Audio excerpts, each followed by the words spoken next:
A graça e a paz do nosso Senhor e Salvador Jesus Cristo, meus amados irmãos, tudo bem? Acredito que sim, né? Desejo que todos estejam bem e passem uma boa semana na presença do Senhor Jesus, juntamente com o Espírito Santo que está conosco todos os dias, como o próprio Jesus falou, né? O Senhor tem falado: eis que estou convosco todos os dias, até a consumação dos séculos. Meus amados irmãos, nós vamos aqui para mais uma aula da Escola Bíblica Dominical. Nós estamos aqui de posse da lição 7, né, que tem por título A Responsabilidade é Individual. Eu quero fazer aqui meus agradecimentos ao professor Newton, né, o Newton Teixeira. Ele tem o crédito vai para ele, porque esse material foi o material que ele caminhou para mim, e é um material muito de grande proveito, um ensinamento tremendo para nossas vidas. Esse professor tem sido abençoadíssimo por Deus nas suas aulas, tem tido sucesso, tem sido uma bênção para nossas vidas. Nós temos aprendido muito com as suas explicações. Ele é um professor, eu posso dizer assim, diferenciado de muitos, não menosprezando os demais, mas esse professor ele traz para nós um conteúdo excelente. O professor Newton ele tem trazido não só uma aula, né, do conteúdo bíblico, mas também uma aula de português, no explicação, ele pesquisa, ele tem trazido para nós é, referências, significados de palavras que a gente às vezes até tem esquecido, né, o significado no português, e ele tem pesquisado e traz para nós esse material excelente. Ele passou para mim aqui, eu quero, né, já desde já fazer aqui meus agradecimentos a ele, né? Louvado seja o nome do Senhor. Que Deus abençoe e continue abençoando você, sua família e a todos. Vamos para mais esta aula. Na semana passada nós tivemos a aula de número 6, né? Que tem por título A Justiça de Deus. E dentre os assuntos que estudamos aqui foi estudar sobre os agentes, né, do juízo divino, que foi a espada, a fome, a peste e as nocivas alimárias. Estudamos também sobre algumas orações intercessórias que Deus não respondeu, embora sejam exemplos hipotéticos, né? Trouxemos aqui a oração de Noé, Jó e Daniel, e por fim foi falado sobre a apostasia, né? A lição de hoje tem por esse tema, então, a responsabilidade, né, individual. Foi essa lição foi do dia 13 de novembro de 2022, e a verdade prática vem nos dizendo assim, né? A verdade prática da semana passada foi a seguinte: os agentes do juízo divino, foi a verdade prática da aula passada, da lição 6, né? Que foi a verdade prática, né? Fala sobre os juízos, né?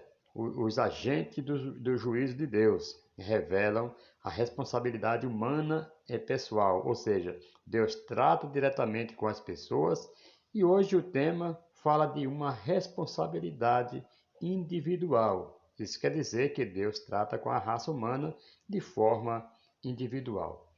E aqui no textuário da lição de hoje, vai nos falando aqui, a alma que pecar.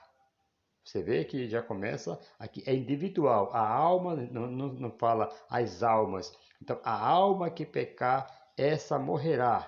O filho não levará a maldade do pai, nem o pai levará a maldade do filho. Né? A justiça do justo ficará sobre ele, e a impiedade do ímpio cairá sobre ele. Ezequiel, capítulo 18, versículo 20. Essa lição está bombástica aqui, com uns assuntos maravilhosos para nós.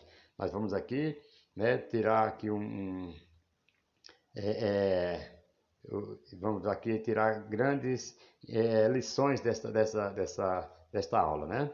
O que iremos fazer hoje é tão somente desmitificar, né, demitologizar o famoso provérbio daquela época que dizia, em tese, que os filhos sofriam punições pelos pecados dos pais e os pais as punições pelos pecados dos filhos. Portanto, o nosso estudo de hoje gira em torno de quebra desse antigo provérbio, bem comum, né, naqueles dias. E o texto base para esse nosso estudo é o de Ezequiel, capítulo 18, versículo 20, que está aqui no textuário, né? Louvado seja o nome do Senhor. E a verdade prática, amados, vem nos dizendo, para além da responsabilidade individual, a palavra de Deus se posiciona contra o fatalismo, isto é, contra a ideia de que tudo está determinado por um rígido destino. Tem pessoas, né, que falam que tudo está determinado por um destino e tal, e nós vamos aqui agora ver essas coisas, né? Essa ideia de que tudo estava predestinado, amado, era sentimento de que de que se vivia naquele momento entre o povo quando o assunto era o castigo, a punição e o juízo divino. Percebam que o primeiro equívoco a ser cometido pelo povo foi achar que eram bonzinhos e que a culpa era de seus antepassados, né? E em consequência desse primeiro equívoco, eles se isentam da responsabilidade diante de Deus. Foi um erro grosseiro do povo que, infelizmente, muitos crentes cometem. Então, é que as pessoas hoje continuam nos erros dos pais e passam por consequências drásticas. Aí eles falam assim, eu estou passando isso aqui por causa dos meus pais, por causa dos meus antepassados que eram assim, faziam assim, por isso que eu estou sofrendo. Não, a Bíblia não vem trazendo, não vem ensinando para nós que nós vamos ter que passar pelas mesmas maldições que nossos antepassados passaram, porque nós somos parentes dele, porque nós somos... Não, de maneira nenhuma. A Bíblia diz que a alma que pecar, essa morrerá, certo? Louvado seja o nome do Senhor. É como a passagem que diz que Deus visita a terceira e a quarta geração daqueles que me aborrecem. Se você for ver a última parte, é daqueles que me aborrecem. Agora, daqueles que fazem o bem, claro que Deus vai trazer coisas boas, trazer bênçãos sobre a sua vida. Louvado seja o nome do Senhor. A leitura bíblica em classe está no livro de Ezequiel, capítulo 18, versículo 20 ao 28, que começa dizendo: a alma que pecar, é o versículo que está, versículo 20, que está na leitura, né? No textuário. A alma que pecar, essa morrerá. O filho não levará a maldade do pai, nem o pai levará a maldade do filho. Está aqui. Está aqui, a justiça do justo ficará sobre ele, e a impiedade do ímpio cairá sobre ele. Então, não tem essa de que eu estou sofrendo hoje porque meu pai era ruim, foi ruim, foi... Não, não tem nada a ver. Não tem essa de que eu fiz, eu estou passando por isso hoje porque meu pai fazia coisas erradas. Não. Se você fizer as coisas certas daqui para frente, a sua justiça vai cair sobre você, certo? Ficará sobre você. Versículo 21. Mas se o ímpio se converter de todos os seus pecados que cometeu e guardar todos os meus estatutos, fizer juízo e justiça, certamente viverá, não morrerá. Certo? De todas as suas transgressões que cometeu, não haverá lembrança contra ele. Pela sua justiça que praticou, viverá. Versículo 23. Desejaria eu, de qualquer maneira, a morte do ímpio? Diz o Senhor Jeová. Não, não desejo, antes que se convertam dos seus caminhos e viva. Certo, versículo 24. Mas desviando-se o justo da sua justiça e cometendo a iniquidade e fazendo conforme todas as abominações que faz, né, o ímpio, porventura viverá? De todas as suas justiças que tiver feito, não se fará memória nas suas transgressões com que transgrediu e no seu pecado com que pecou, e neles morrerá. Certo? Então, não adianta eu ser justo uma vida inteira e lá na frente praticar uma impiedade. Então, toda aquela minha justiça vai ser esquecida. Não vai dizer assim, não, eu fiz tanta coisa boa, Deus não vai esquecer, Deus não vai me punir por causa que eu fiz. Se eu fizer cometer um errinho aqui, Deus vai até deixar passar porque eu fui justo a vida inteira. Não tem essa não, certo? Se você parou de fazer as coisas certas, se você parou de fazer justiça e cometeu uma iniquidade, um pecado, então não ficará na memória de Deus mais essas coisas, certo? Louvado seja o nome do Senhor. Versículo 25. Dizeis, porém, o caminho do Senhor não é direito. Ouvi agora, ó casa de Israel, não é o meu caminho direito? Não são os vossos caminhos torcidos? Aqui, amados, cabe aquela passagem que a Bíblia diz que,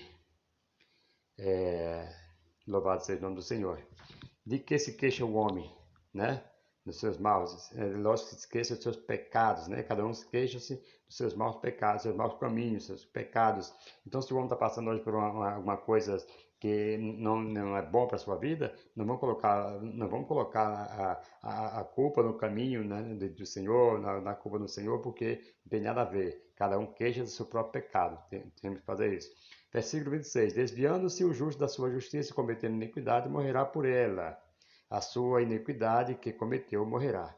Mas, convertendo-se o ímpio da sua impiedade que cometeu e praticando juízo e justiça, conservará este a sua alma em vida.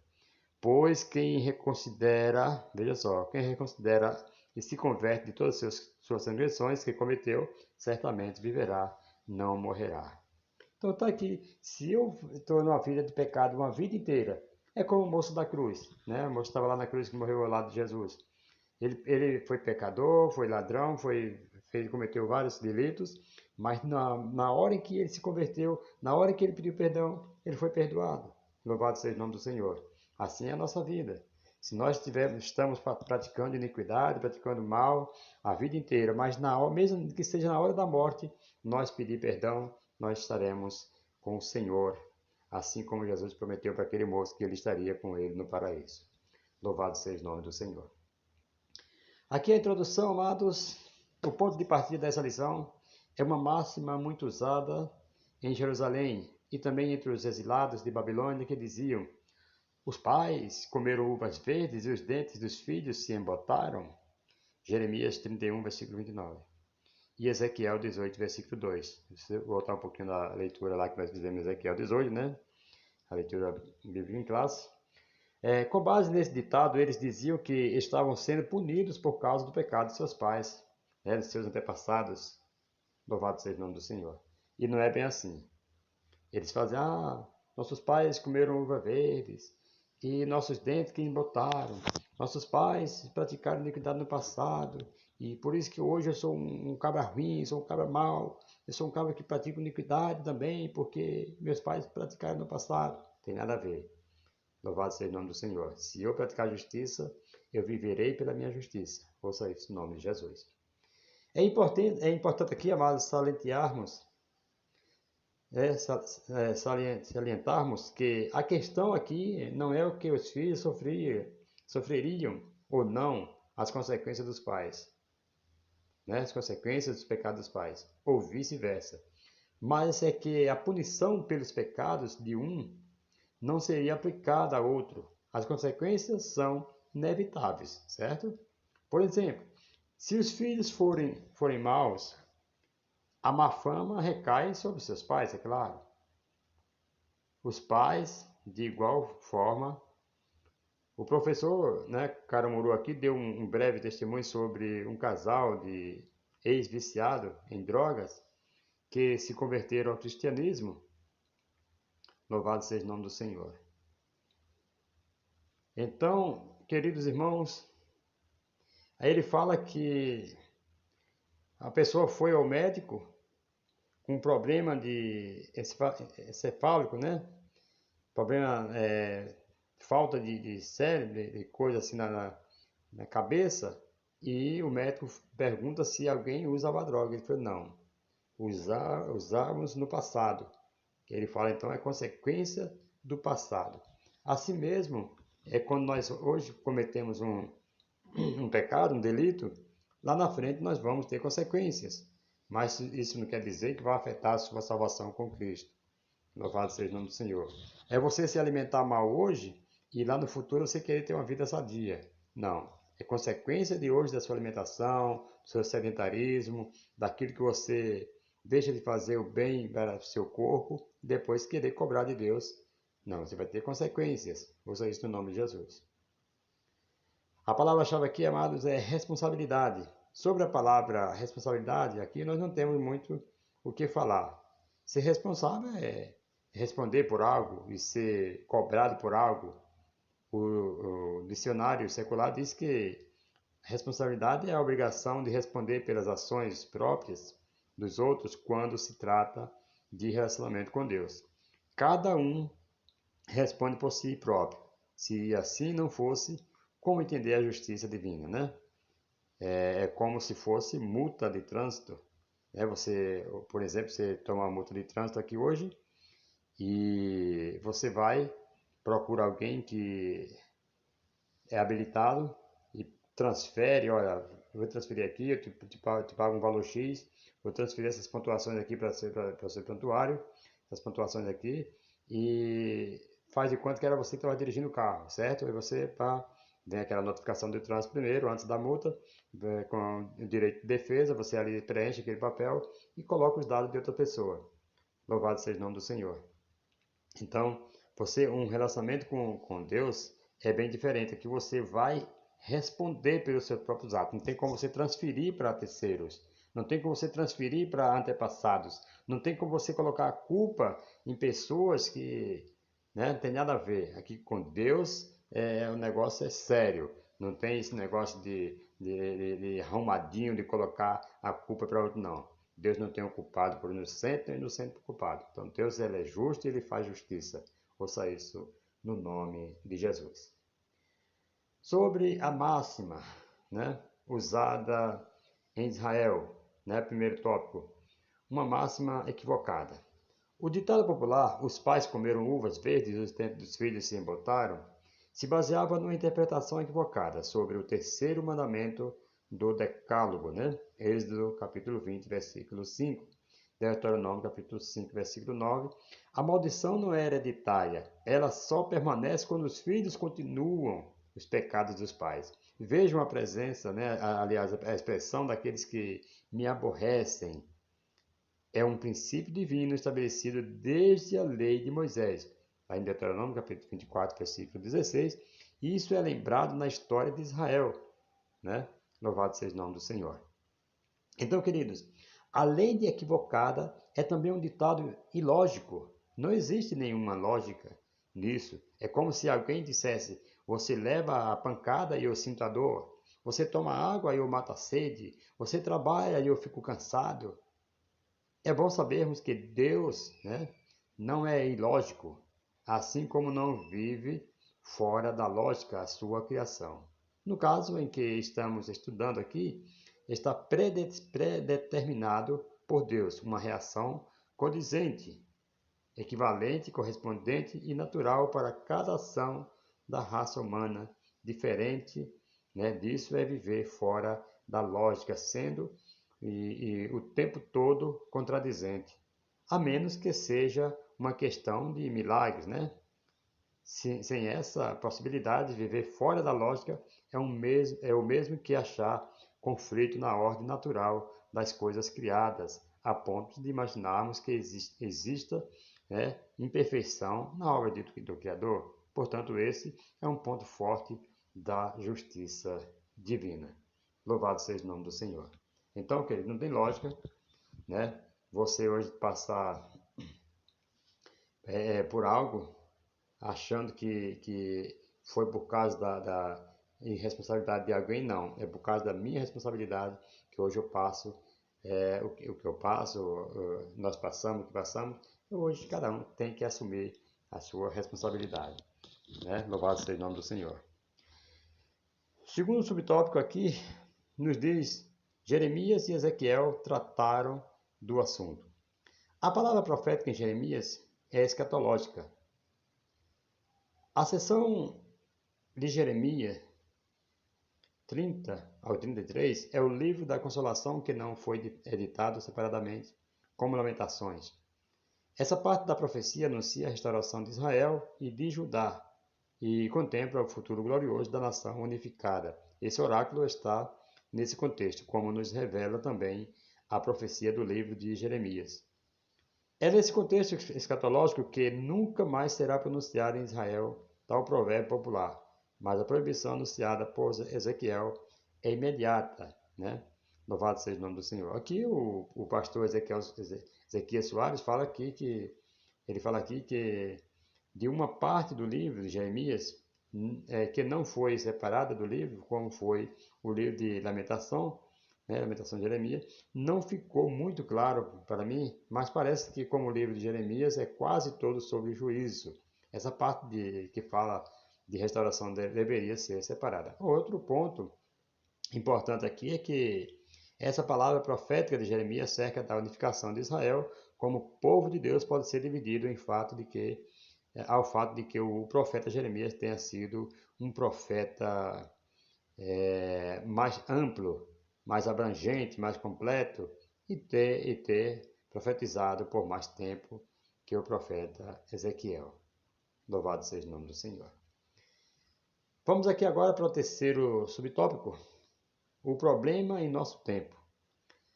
A doutrina das uvas verdes e dentes embotados, amados, que predominou o imaginário popular de Israel, veio a ser parte do cardápio doutrinário de um movimento infiltrado em algumas igrejas conhecido como batalha espiritual. Essa parte do ensino é conhecida extravagante doutrina da maldição hereditária. Quando alguém se converte a Cristo, deixa de aborrecer a Deus. Logo, essa passagem do terceiro mandamento do Decálogo não pode se aplicar aos crentes, né? Pois eles se tornam em uma nova criatura, como diz lá em 2 Coríntios 5,7, né? Pois as coisas velhas já passaram e eis que tudo se fez novo. Devemos orar e agir para que esses ensinos equivocados não prosperem em nossos dias. Queridos, só para ficar claro aqui, esse termo embotados é um adjetivo, ou seja, uma qualidade que se dá a algo que perde o fio, que fica desafiado em função de alguma substância ácida. Essa qualidade vem do substantivo boto, que vem do verbo embotar. Mas o que significa a expressão embotar? Os dentes na prática. Ficar sensível, sentir desconforto na mastigação. Aqui nesse ponto nós podemos ver também que esse mal dos dias de Israel não foi extinto, embora não haja mais a citação deste provérbio na atualidade. Os requisitos dele ainda fazem estrago no contexto religioso, que é o caso da doutrina maldição hereditária. O autor aqui apresenta a batalha espiritual como um movimento e a maldição hereditária como uma corrente doutrinária. Louvado seja o nome do Senhor. Então, aqui a maldição, né? A batalha espiritual, como nós temos que ter batalhar sempre, fazer essa batalha espiritual, orar sempre, porque o inimigo ele não para, não cessa de trabalhar, de querer prejudicar nossas vidas. Nós temos que estar sempre fazendo orações. Se não fosse assim, né, o Senhor não teria mandado nós, Paulo lá em Gálatas, em Efésios, né, pegar as armaduras, né, louvado seja o nome do Senhor, para guerrearmos contra as forças malignas. Por que ele manda nós nos preparar? Tomar o capacete, a salvação, tomar a palavra, louvado seja o nome do Senhor, a sandália, nos preparar com escudo. Por quê? Porque é batalha, nós vamos enfrentar a batalha espiritual. Louvado seja o nome do Senhor. E vamos lutar contra essas maldições que se dizem maldições hereditárias. Louvado seja o nome do Senhor. E precisamos aprender muito sobre essas coisas, porque tem muitas pessoas que acham que que são maldições hereditárias que têm acontecido, quando não é. Porque quando você aceita Jesus, é a nova criatura, conforme nós citamos aqui agora, em 2 Coríntios 5,17. Então nós precisamos entender que é uma batalha espiritual que nós temos que enfrentar, que o inimigo está tentando enganar muitas pessoas aí com estas mitologias. Vamos para o segundo tópico, sobre a salvação para todos os seres humanos, a esperança para o pecador. Versículos 22 ao 23, né, da leitura que nós fizemos, de Ezequiel 18. Essa ideia está muito clara no capítulo inteiro, que, para não deixar dúvidas, Ezequiel afirma de maneira direta, né, versículo 4 e 20, reiterando aqui diversas vezes com exemplos claros e ilustrações, a vontade de Deus é a salvação de todos os seres humanos para que ninguém se perca. E nisso, o profeta antecipa o pensamento do Novo Testamento. né? Louvado seja o nome do Senhor. No texto de Ezequiel 18, 21 ao 23, o pastor Ezequias diz que está aqui o embrião do arminianismo, que prega a salvação para todos os homens. Esse subtópico seria bem mais útil caso tivesse em nosso meio alguém calvinista, né? Como não tem, e graças a Deus por não ter, eu entendo que o nosso ponto de vista acerca da salvação seja uniforme. Louvado seja o nome do Senhor e Salvador Jesus Cristo. Vamos aqui para o segundo subtópico, refutando um pensamento fatalista, versículo 20. Tanto os exilados na Babilônia como os que estavam em Judá e em Jerusalém acreditavam ou se justificavam muito numa ideia falsa de que estavam pagando pelos pecados dos pais, mesmo depois da destruição de Jerusalém. Deus proíbe o uso desse ditado popular porque a responsabilidade é individual. O profeta Ezequiel fecha a porta fatalista do imaginário popular do povo de Judá e dos exilados de Babilônia. Ele torna claro o pensamento bíblico da responsabilidade individual de maneira textual e direta. Versículo 20, a palavra alma, nesse contexto, significa a própria pessoa. Louvado seja o nome do Senhor. Aqui, amado, começando a explicação pela ordem inversa, do fim para o começo do texto, queremos apenas reafirmar o que está sendo dito pelo comentarista, que a alma aqui não é uma referência à alma, ao sangue, né? Propriamente dita, mas a pessoa como um todo. A alma que pecar, então está falando do ser humano, né? É a parte do ser humano onde residem as faculdades racionais do homem. Conhecimento, emoção, sentimento. Por esse motivo, ela é a representação plena do ser humano. Qual é a teoria, então, dos fatalistas? O que eles defendem, dentre outras coisas, entendem que os acontecimentos são fatalidades inevitáveis por estarem interligados com as boas ou más ações de seus antepassados. Isso, além de um equívoco, é um grande perigo para quem assim pensa.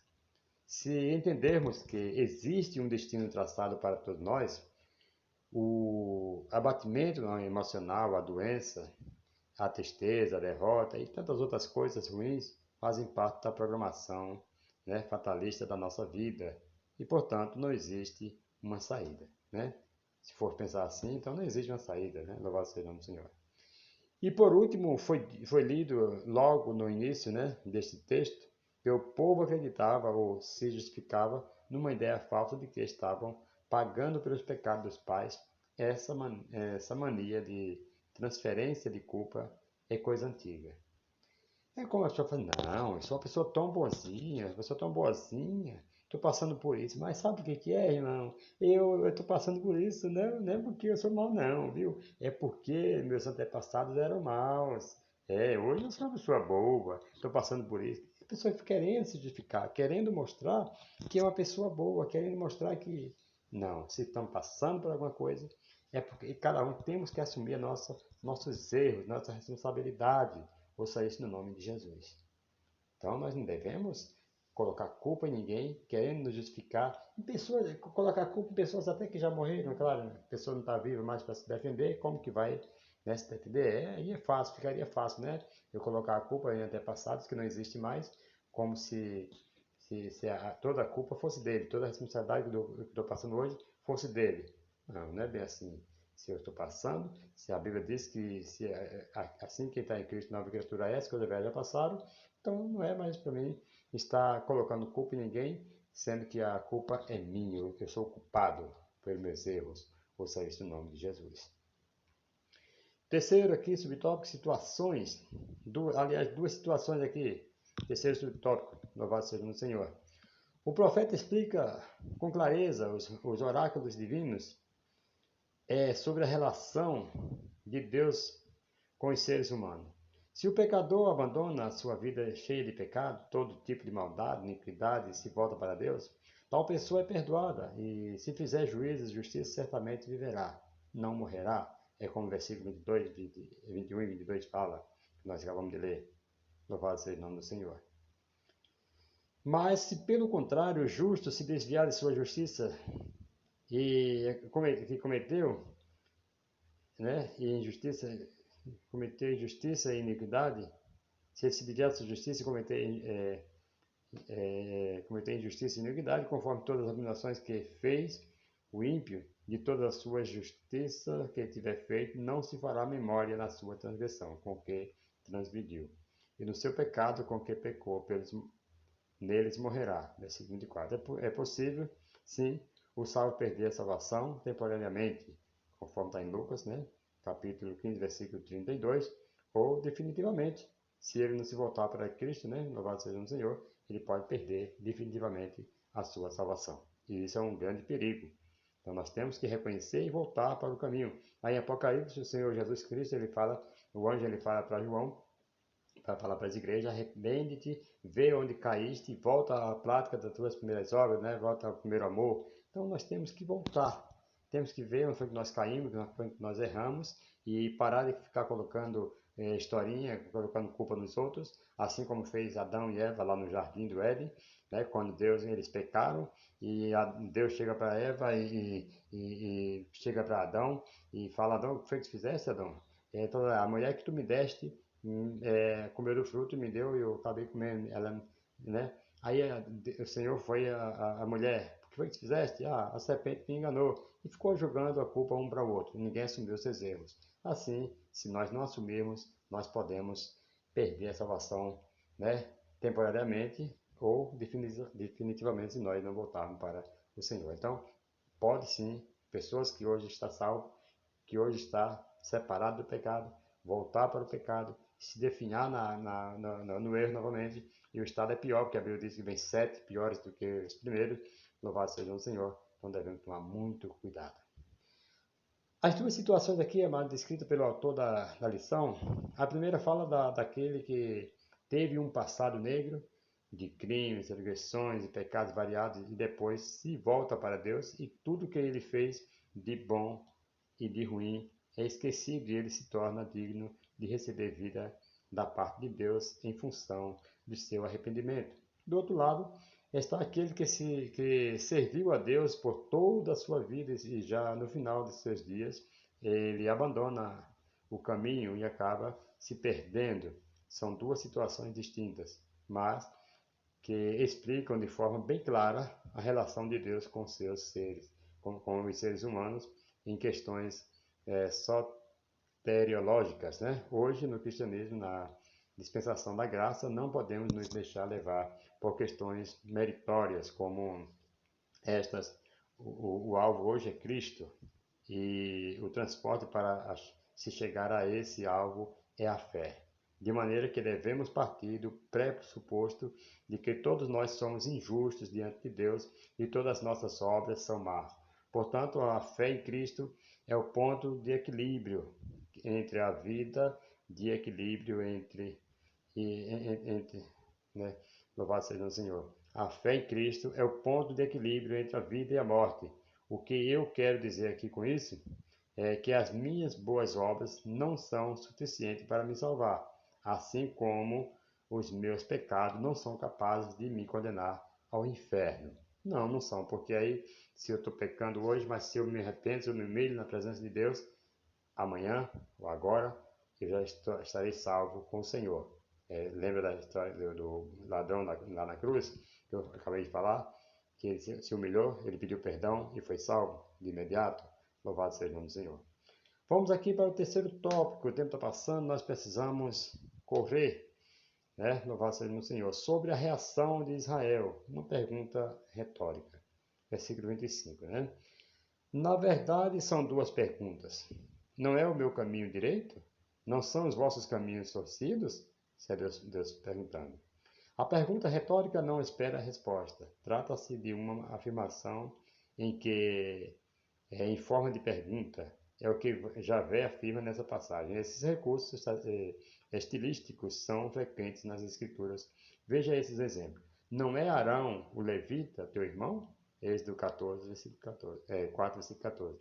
Não errais vós em razão de não saberdes as Escrituras, nem o poder de Deus? São as perguntas de Jesus.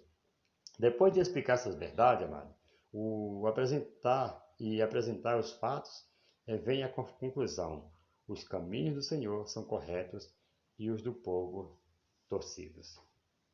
Queridos, o ponto aqui fala de perguntas retóricas. Perguntas retóricas são aquelas perguntas que nos levam a uma reflexão, nos levam a pensar. Foi o que Deus falou com o povo através do profeta Ezequiel. É quando aquele que pergunta não espera uma resposta, até porque quem pergunta já sabe qual é a resposta. Portanto, a pergunta retórica é como se fosse um chacoalhão, um balançar, certo? Um salavanco que alguém recebe seguido de palavra. Acorda, rapaz, acorda. Alguém balança, né? Então, fica aí, né, esta pergunta. Louvado seja o nome do Senhor. Segundo subtópico, sobre a justiça. Ezequiel deixa claro mais que o sol do meio-dia, que a lei da responsabilidade individual é justa e está de acordo com os estatutos, os atributos divinos. Esse atributo é manifesto no castigo do pecador e na premiação do justo, o qual recompensará cada um segundo as suas obras. Está lá em Romanos 2,6. Esse atributo se harmoniza com a santidade de Deus. A Bíblia declara que, com todas as letras, que somente Deus é justo, considerando justiça como atributo no sentido absoluto de perfeição. Deus é um juiz justo, né? Conforme está lá em Salmo 7, versículo 11. Aqui, quando se fala em justiça divina, fala-se em dois aspectos dessa justiça. O punitivo, né? Que é para punir, e o galardoador, que é para galardoar, dar o galardão para cada um. Talvez os termos que melhor explicam essa justiça seja recompensa ou retribuição. Não poderíamos deixar de comentar aqui sobre o lado positivo dessa responsabilidade individual. E isso é tão relevante ao justo quanto a punição ao pecador. Aliás, são as proféticas bênçãos de Deus sobre a vida dos justos que as mantém esperançosos, né? Louvado seja o nome do Senhor. Você pode ver lá em Ezequiel 18, versículo 23. Terceiro subtópico, estamos chegando ao final. O arrependimento, né? A explicação aqui dos versículos 27 e 28. Deus é justo e misericordioso. A retribuição ao pecador, quanto mais, vem depois de muitos anos de apelo ao arrependimento, sem resposta do povo. A resposta dada aos críticos deixa claro também que, mesmo o ímpio, na sua impiedade, deixando o pecado e voltando a praticar a justiça, tem o perdão. Todos precisam de arrependimento e buscar o perdão de Deus e não acusar o próprio Deus, né? E não acusar o próprio Deus. Essa história se repete em nossos dias, porque é tendência dessas pessoas culparem a Deus pelas suas mazelas, né? Devemos levar a palavra de Deus a essas pessoas, pois nenhuma felicidade pode ser plena sem Jesus, certo? Então, nós devemos levar conhecimento dessas pessoas para eles pararem de culpar e colocar a culpa em Deus, porque Deus não é culpado pelos nossos pecados. Amados, primeiramente, falando do arrependimento do pecador, de nada vale a justiça e a misericórdia divina se o pecador não atentar para ouvir a voz de Deus, certo? Então, não adiantaria de nada, né? Não adiantaria a justiça de Deus, né, a misericórdia divina, se o pecador mesmo, se ele próprio não reconhecer o seu pecado, se ele mesmo não reconhecer, né, louvado seja o Senhor, não aceitar o perdão de Deus. Então fica difícil. Sem um arrependimento, amado, a resposta de Deus ao pecador será lamentosa, restando a este a triste mania humana de acusar e culpar ao Criador. Porém, mais uma vez devemos lembrar que as oportunidades dadas por Deus ao pecador são materializados e concretizados através da igreja. Somos nós o novo atalaia de Deus. E aqui, trazendo aqui a conclusão, depois de refutar né, o imaginário popular de que Deus estivesse sendo injusto pelo castigo do povo, o profeta chama os seus leitores para uma reflexão. Esse discurso soteriológico é muito importante e continua atual na vida da igreja e na pregação cristã. É nossa responsabilidade levar aqui essa mensagem aos perdidos da terra. Então, isso é uma responsabilidade nossa, de estarmos levando essa palavra ao mundo pecador, que estão aí a passos largos e descrendo das verdades da palavra de Deus, que nós possamos estar alertando como atalaia de Deus, nós fomos chamados para isto. Amados, que Deus abençoe. Chegamos ao final aqui de mais uma pré-aula e espero que você tenha gostado. Eu agradeço a todos vocês que tiveram paciência de ficar aqui nesse canal ouvindo as palavras e até a próxima, se Deus assim nos permitir, estaremos de volta aqui trazendo mais uma palavra de Deus para o seu coração. Que Deus abençoe, forte abraço, fique todo com Deus. Amém.